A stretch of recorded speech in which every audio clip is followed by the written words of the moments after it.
another 15 minutes இருக்கு. ஒரு chemistry, ஏன்னா half an hour தான் டைம் கொடுத்துட்டாங்க. 1 o'clock நீங்கள் சாப்பிட போகணும்னு சொல்லிட்டாங்க. அதுக்குள்ள நாங்கள் முடிக்கணும். வாங்க சார். மோகன், ஒரு ஜார் இருக்கு, டிட்டர்ஜென்ட் பவுடர் கொஞ்சம் போடுங்க sir. Nothing but detergent powder, Ariel, Surf, நீங்கள் எதை வேணாலும் போட்டுக்கலாம். போதும் போதும் போதும் போதும் போதும் போதும்.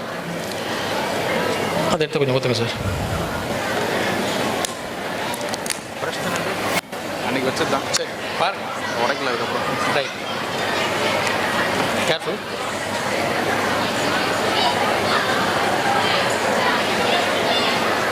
ஊற்றுங்க ஊற்றுங்க நல்லா. Okay, so we have taken some detergent powder and இந்த ஒரு கருப்பு கலர் பாட்டில் இருந்து ஒரு லிக்விட் நாங்கள் ஊற்றிருக்கிறோம். அது என்னன்னு அப்புறமா சொல்கிறோம். So we just want to try சக்ஸஸ்ஃபுல்லாக வருது இல்லையான்னு பார்க்கணும். ரைட், இதுக்கப்புறமா இந்த சின்ன பீக்கரில் ஒரு சொல்யூஷன் தயார் பண்ணி வச்சிருக்காரு இவர். ஊற்றுங்க சார் பார்க்கலாம், என்னென்ன பார்க்கலாம். ஏதோ நடக்குது சார். இந்த கேண்டில் போட்டு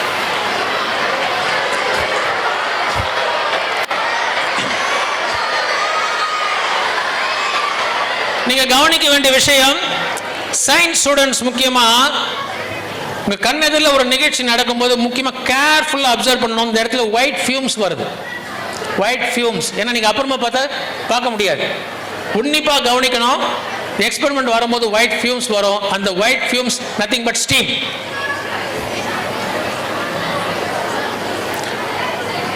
இந்த நுரைக்குள்ள இந்த எரியிற மெழுகுவர்த்தி சும்மா உள்ள வச்சு பார்க்கலாம், என்ன எடுத்து பார்க்கலாம்.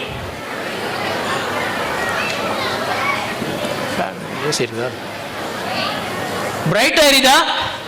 when I introduce this into this foam, நல்லா கவனிங்க, பளிச்சுன்னு பிரைட் எரியுதுங்களா?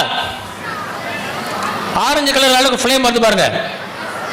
see, in fact இதை நான் உள்ள இன்ட்ரோடியூஸ் பண்ணேன்னா அணைஞ்சு போகணும். ஏன்? இது ஈரமா இருக்கு. ஆனா அணைஞ்சு போகல. இப்ப இருக்கிற கலரை விட ஃப்ளேம்குள்ள வைக்கும் போது நல்லா ஆரஞ்சு கலர்ல க்ளோ நல்லாவே வருது. சரி, நல்லா பாருங்க, தெரியுதா? நல்ல பிரைட்டாவே தெரியுது. போதும், வச்சிடலாம், க்ளோஸ் பண்ணிடலாம். இப்போ இந்த டெமான்ஸ்ட்ரேஷனுக்கான விளக்கத்தை நான் சொல்லிடுறேன். இது ரொம்ப ஃபேமஸான எக்ஸ்பெரிமெண்ட் இன் கெமிஸ்ட்ரி. அநேகமாக உங்களுக்கு சில பேருக்கு பேர் கூட தெரிஞ்சிருக்கலாம். தெரியுமா? Elephants toothpaste. Exactly, wonderful. Elephants toothpaste experiment. So குயிக்காக முடிச்சிடலாம். டிட்டர்ஜென்ட் பவுடர் எடுத்துக்கிட்டோம். ஒரு கருப்பு கலர் பிளாஸ்டிக் பாட்டில் இருந்து ஒரு லிக்விட் உள்ள ஊத்துனாங்க. அது என்னது? பார்க்கறதுக்கு தண்ணி மாதிரி தான் தெரியுது, ஆனா தண்ணி இல்லை. Hydrogen peroxide, H2O2. H2O2. சரி, அதை போட்டு நல்லா கலக்கி கரைச்சிக்கிட்டேன். ஃபைனலா ஒரு சின்ன பீக்கர்ல இன்னொரு சொல்யூஷன் தயார் பண்ணியிருந்தார் சார். அது என்ன? ஒரு சால்ட் தான். நம்ம தினசரி பயன்படுத்துறோமே அதே மாதிரி அதுவும் ஒரு சால்ட் தான். பொட்டாசியம் அயோடைடு, KI ஃபார்முலா இருக்கா? எழுதலாமா? மார்க்கர் பண்ணுங்க. பொட்டாசியம் அயோடைடு அது ஒரு சால்ட். நம்ம சோடியம் குளோரைடு மாதிரி அது ஒரு சால்ட். அதை கொஞ்சம் கரைச்சி வச்சுட்டு இருந்தாரு. அந்த சொல்யூஷனை உள்ள ஊத்தின உடனே பயங்கரமா பொங்கிடுச்சு. நீங்க பாத்தீங்க. What has happened? To understand the whole process, let us listen. Hydrogen peroxide is not a stable substance. அப்படின்னா என்ன அர்த்தம்? சப்போஸ் இந்த ஹைட்ரஜன் பெராக்சைடு இருக்கிற பாட்டில நீங்க சரியா மூடாம அரையும் குறையுமா திறந்து வச்சுட்டீங்கன்னு வச்சுக்கோங்க, மெதுவா என்ன ஆகாது? டீகம்போஸ் ஆயிடும். இருக்கா? பண்ணிருக்கா? மார்க்கெட் பண்ண? சரி, வரட்டும் வரட்டும். ஓகே, மெதுவாக டீகம்போஸ் ஆகிடும். நான் சொல்கிறேன், அப்போ எழுதிக்கோங்க. H2O2 arrow mark H2O plus O2. அவ்வளோதான், ரொம்ப simple. Hydrogen peroxide is the reactant, right சைடில் வாட்டர் ப்ளஸ் ஆக்சிஜன்.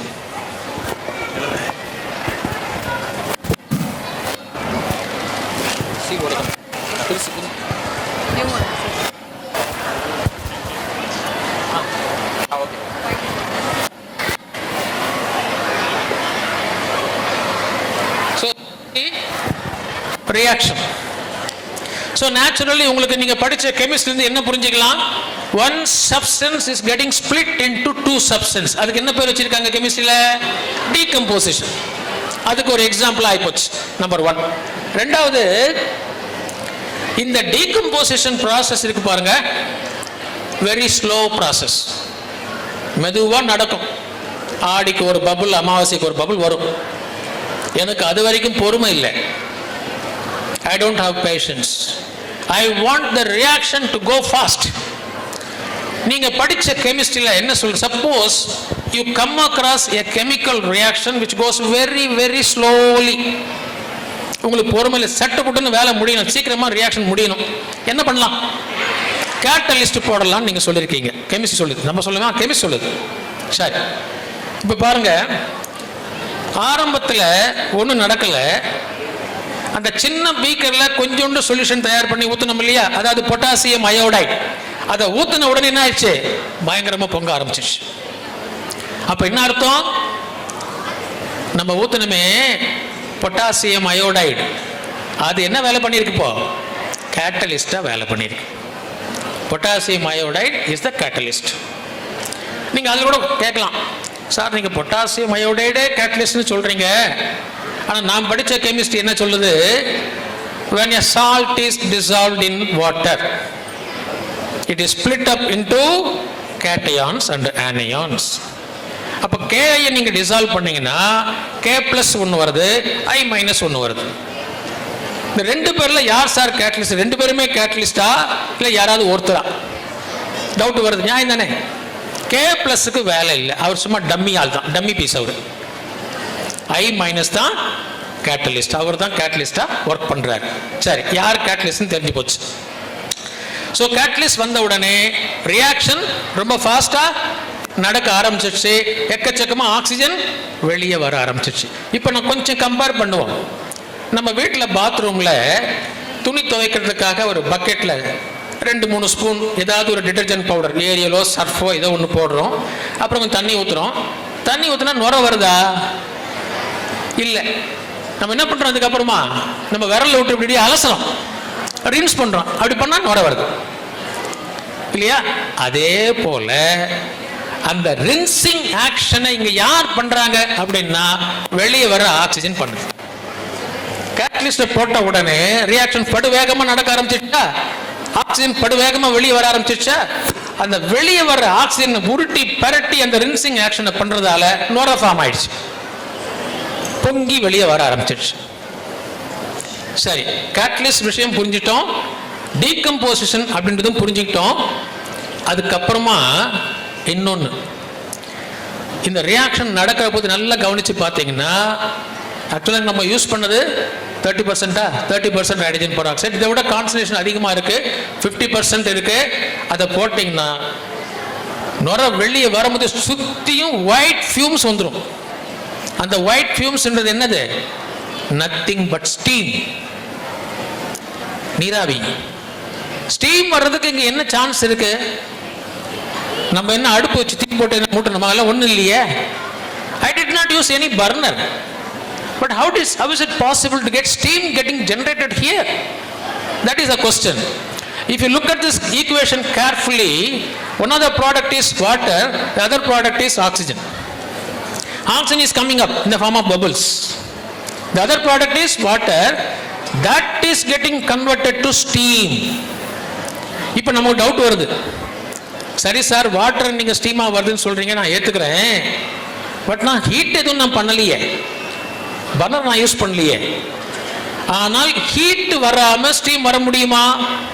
சான்ஸ் இல்லை. லாஜிக் அப்போ இந்த டீகம்போசிஷன் ரியாக்ஷன் நடக்கின்ற போது catalytic decomposition of hydrogen peroxide is also a wonderful experiment for exothermic reaction. என்ன அர்த்தம் அப்போ? Apart from water and oxygen, enormous quantity of heat energy is also released. Using that heat energy, the water is getting converted to steam, which is coming out in the form of white fumes in the beginning. அப்போ மூணு விஷயம் நமக்கு புரியுது. This one single demonstration is a nice demonstration for decomposition reaction. It is a demonstration for catalysis phenomenon, and it is also a wonderful demonstration for exothermic reaction. சரி sir, இதெல்லாம் நடக்குது, நீங்க கதை விடுறீங்க, நாங்க எப்படி சார் நம்புறது? கேட்கலாம். சயின்ஸ்ல பார்க்கறதெல்லாம் நம்பிடாத, கேட்கறதெல்லாம் நம்பிடாதன்னு சொல்றாங்க. கண்ணால் காண்பதும் போய், காதால் கேட்பதும் போய், தீர விசாரிப்பதே மெய். அதான் சயின்டிபிக் டெம்பர்.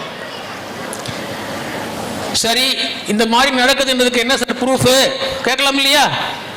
ஆக்சிஜன் கேஸ் வெளியே வருதுன்றீங்க, நான் எப்படி சார் நம்புறது? இப்போ பாத்ரூம்ல நம்ம பண்ற போது கையில அலசுறோம், அங்க பபிள்ஸ் வருது. அந்த பபிள்ஸ்க்குள்ள இருக்கிறது என்னது? ஏர் மாலிகுல்ஸ். சாதாரண டிடர்ஜென்ட் பவுடர் தண்ணி போட்டு அலசுறமே, அப்போ பபிள்ஸ் வருது இல்லையா? அப்போ உள்ள மாட்டிக்கிட்டது யாரு? Just air molecules. பட் இந்த கேஸ்ல ஏருக்கு இடமில்லை. யார் உள்ள? Oxygen is coming out. அப்போ இந்த ஃபோம்க்குள்ள இருக்கிற அடைபட்டு கிடைக்கிற மாலிகுல்ஸ் யாரு? எப்படி நாங்க அதை ப்ரூவ் பண்றது? நம்ம கெமிஸ்ட்ரி என்ன சொல்லுது? Oxygen is a supporter of combustion. எரியிற பொருள் நல்லா ஜகஜோதியா எரிய வைக்கும். படிச்சிருக்கும் இல்லையா? அதனால தான் ஒரு கேண்டில கொண்டு வந்து, ஆக்சுவலா ஈரமா இருக்கு, இது சாதாரண ஃபோமா இருந்து உள்ள அடப்பட்டிருந்தது, காத்தா இருந்தா உள்ள வச்சோடனே அணிஞ்சு போயிருக்கணும், ஏன்னா ஈரம் இருக்கு. ஆனா உள்ள வச்ச உடனே சாதாரணமா எரிய போது இருந்த பிரகாசத்தை விட ஆரஞ்சு கலர்ல பிரில்லியண்டா க்ளோ நடந்துச்சு. நீங்க கண்ணில் பார்த்தீங்க. That is the proof that it is not air molecules, but in every bubble oxygen is trapped. So that is a proof. Okay va? Simple and that. So this is a chemistry experiment preceded by a physics experiment, and the time now is 1 o'clock, time for lunch. Thank you very much.